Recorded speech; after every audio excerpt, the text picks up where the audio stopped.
Saya memang sering ketemu penyidik dari Polri. Saya sering ketemu penyidik brengsek. Kalau ada penyidik yang brengsek, katakan saya brengsek. Tapi kalau penyidik yang baik, ya jangan dikatakan digeneralisir. Kemudian setelah itu ganti lagi dengan Pak Ahmad Sumitro lagi. Kalau dia tidak ada maksud jahat. Ini yang disasarkan adalah ijazah palsu. Tesisnya yang palsu, tidak benar, dosen yang diganti-ganti. Itu kan hanya asumsi kan. Tidak ada bukti yang nyata. Orang itu kan sudah dipenjara. Memang dipenjara, tapi bukan karena dibuktikan sudah ada ijazah asli. Justru karena hakim itu yakin bahwa Pak Jokowi itu pegang ijazah asli lah, makanya dia memutus kayak gitu.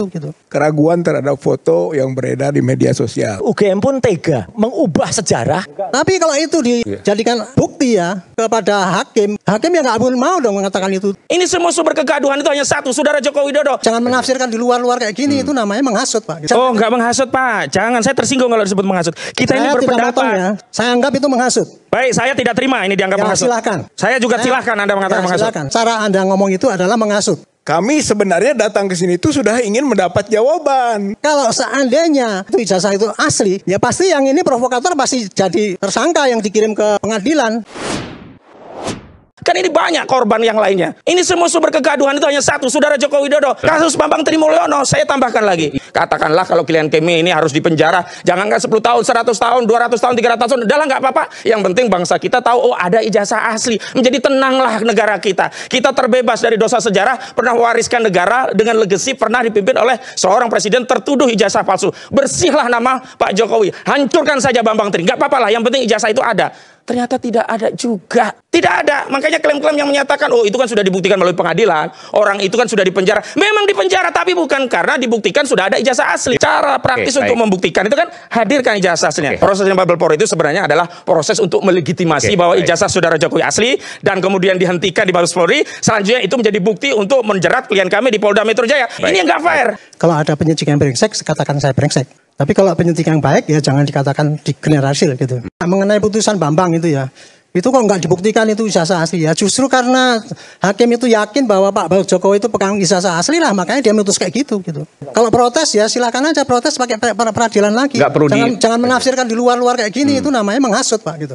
Karena yang nggak menghasut, Pak. Jangan, saya tersinggung kalau disebut menghasut. Kita ini berpendapat. Ya. Tolong, di forum ini jangan ngomong menghasut, Pak. Saya anggap itu menghasut. Baik, saya tidak terima ini dianggap menghasut. Silakan. Saya juga silahkan Anda mengatakan menghasut. Silakan. Saya mengatakan cara Anda ngomong itu adalah menghasut. Saya mengatakan Anda memframing saya menghasut. Untuk proses ini penyidikan ini dengan ini terlambat, sana cuma dumas dan sebagainya. Kemudian dihasut kepada masyarakat seakan-akan itu karena ada titipannya Pak Jokowi, polisi takut dengan Pak Jokowi dan sebagainya itu. Itu nggak benar itu. Karena polisi sekarang juga ada yang baik. Pak Kapolri sudah mengatakan, saya tanya kemarin, pokoknya proses sedalam-dalamnya. Itu tadi pemeriksaan yang forensik itu tadi, itu membandingkan dengan ijazah yang lain. Kurang apa coba fairnya?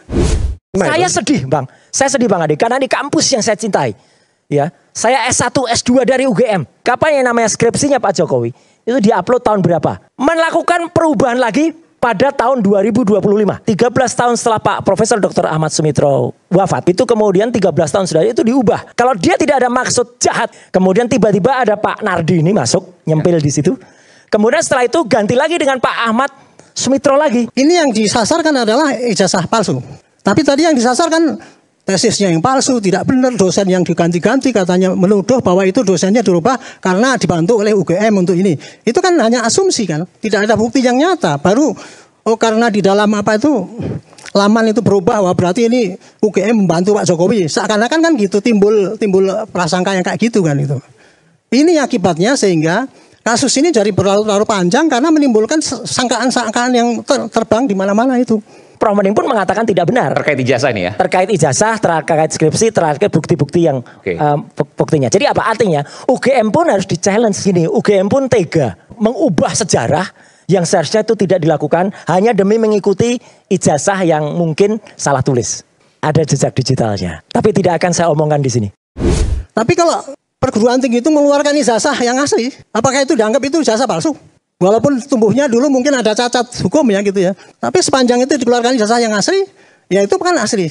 Makanya sumber daripada penyidikan itu ditujukan kepada bentuk ijazah ini dulu. Ini asli apa tidak gitu. Asli dikeluarkan oleh perguruan tinggi, tetapi mungkin ada cacatnya dulu. Mungkin dia nggak ikut ujian atau apa dan sebagainya. Bisa jadi terjadi.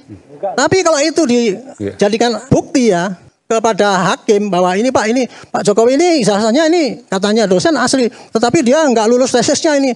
Hakim ya nggak mau dong mengatakan itu. Katanya dosen asli, tetapi dia nggak lulus tesisnya ini.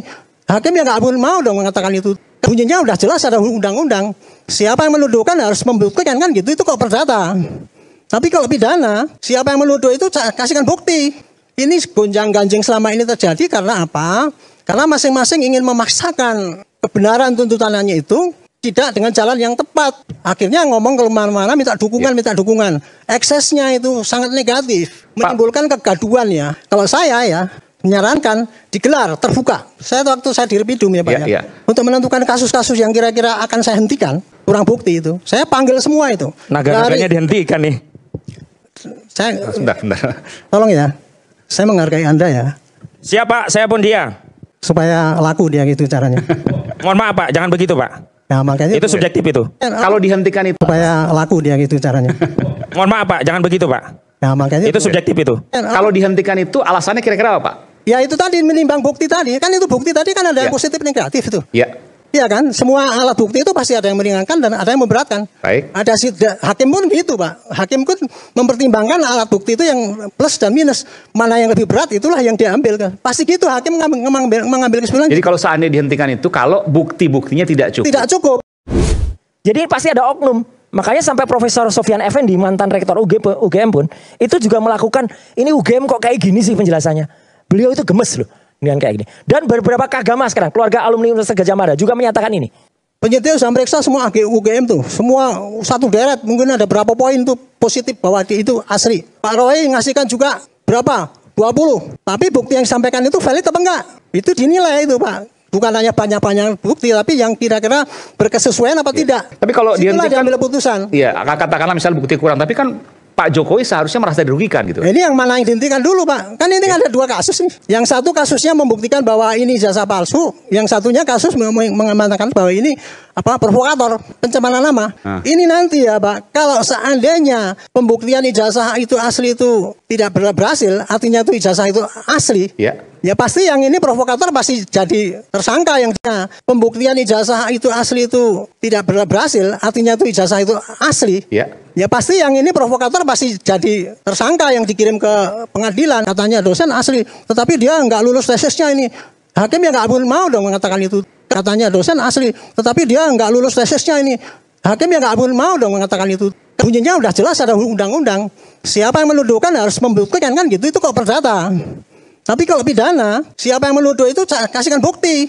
Ini gonjang-ganjing selama ini terjadi karena apa? Karena masing-masing ingin memaksakan kebenaran tuntutannya itu tidak dengan jalan yang tepat. Akhirnya ngomong ke mana-mana minta dukungan. Eksesnya itu sangat negatif, menimbulkan kegaduhan ya. Kalau saya ya menyarankan digelar terbuka. Waktu saya di Repidum ya Pak ya. Untuk menentukan kasus-kasus yang kira-kira akan saya hentikan, kurang bukti itu. Saya panggil semua itu. Naga-naganya dihentikan nih. Bentar. Tolong ya. Saya menghargai Anda ya. Siapa? Saya pun dia. Supaya laku dia gitu caranya. Mohon maaf Pak, jangan begitu Pak. Nah, makanya itu subjektif itu. Kalau dihentikan itu supaya laku dia gitu caranya. Mohon maaf Pak, jangan begitu Pak. Nah, makanya itu subjektif itu. Kalau dihentikan itu alasannya kira-kira apa, Pak? Ya itu tadi menimbang bukti tadi. Kan itu bukti tadi kan ada yang positif negatif itu. Iya kan? Semua alat bukti itu pasti ada yang meringankan dan ada yang memberatkan. Baik. Ada hakim pun gitu, Pak. Hakim pun mempertimbangkan alat bukti itu yang plus dan minus. Mana yang lebih berat itulah yang diambil kan. Pasti gitu hakim mengambil kesimpulan. Jadi kalau seandainya dihentikan itu kalau bukti-buktinya tidak cukup. Tidak cukup. Jadi pasti ada oknum. Makanya sampai Profesor Sofyan Effendi, mantan rektor UGM pun, itu juga melakukan, ini UGM kok kayak gini sih penjelasannya. Beliau itu gemes loh dengan kayak gini. Dan beberapa kagama sekarang, keluarga alumni Universitas Gadjah Mada juga menyatakan ini. Penyidik sudah meriksa semua UGM tuh. Semua satu deret, mungkin ada berapa poin tuh positif bahwa itu asli. Pak Roy ngasihkan juga berapa? 20. Tapi bukti yang disampaikan itu valid apa enggak? Itu dinilai itu Pak. Bukan hanya banyak-banyak bukti, tapi yang kira-kira berkesesuaian apa tidak. Tapi kalau dihentikan, diambil putusan. Iya, katakanlah misal bukti kurang, tapi kan Pak Jokowi seharusnya merasa dirugikan gitu. Ini yang mana yang dihentikan dulu Pak. Kan ini ada dua kasus nih. Yang satu kasusnya membuktikan bahwa ini jasa palsu. Yang satunya kasus mengatakan bahwa ini provokator, pencemaran nama. Ini nanti ya Pak, kalau seandainya pembuktian ijazah itu asli itu tidak berhasil, artinya itu ijazah itu asli. Ya pasti yang ini provokator pasti jadi tersangka yang pembuktian ijazah itu asli itu tidak berhasil, artinya itu ijazah itu asli. Ya. Ya pasti yang ini provokator pasti jadi tersangka yang dikirim ke pengadilan.